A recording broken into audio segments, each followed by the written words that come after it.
بسم اللہ الرحمن الرحیم۔ ناظرین، آج کا دوسرا ویلاگ پیج ہے 129۔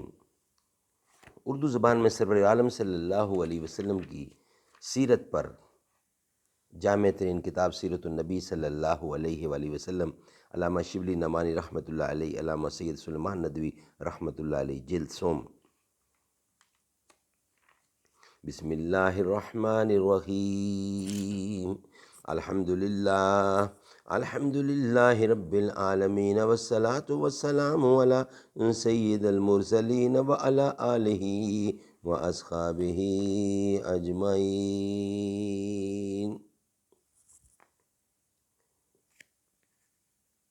اسی خطا سے عتاب ملوک ہے مجھ پر کہ جانتا ہوں مال سکندری کیا ہے۔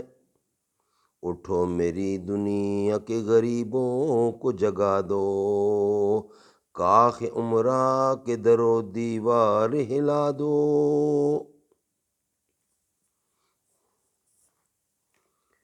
ہم کسی غیر آباد مکان میں پہنچ جاتے ہیں، وہاں ہم کو ایک شان اور عمارت نظر آتی ہے، اگرچہ ہم نے اس عمارت کے بنانے والوں کو نہیں دیکھا ہے، مگر اس عمارت کو دیکھ کر ہم کو یقین ہو جاتا ہے کہ یہ کسی معمار کی صنعت ہے۔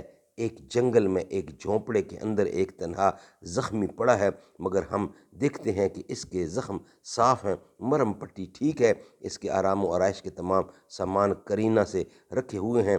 ہم نے گو اس کے تیماردار کو نہیں دیکھا، مگر آس پاس کی علامات و آثار بتاتے ہیں کہ اس بیمار کا کوئی تیماردار ہے، اور وہ نہایت رحم و مہربانی سے اس کی دیکھ بھال کر رہا ہے۔ ایک شخص آ کر کہتا ہے، میں طبیب ہوں، اس کے پاس جو مریض آتے ہیں وہ اس کے نسخہ سے شفا بھی پا جاتے ہیں، یعنی پاتے ہیں۔ اب گو ہم نے اس کو طب کی تحصیل کرتے ہوئے نہیں دیکھا، مگر اس کے آثار و علامات کو دیکھ کر اس کے دعوے کی تصدیق کر سکتے ہیں۔ یہی ہمارا فن استدلال ہے، اور اسی پر ہمارے تمام حصولی علوم کی بنیاد ہے۔ ناظرین، یہ تھا آج کا دوسرا ویلاگ۔ انشاءاللہ ویلاگ نمبر 3 جو ہے آیات اللہ کی جو آیات ہیں اس کی اہمیت وغیرہ آئے گی سامنے، مگر نیکسٹ ویلاگ میں یہ ویلاگ ہمارا کمپلیٹ ہوا، یعنی دوسرا ویلاگ۔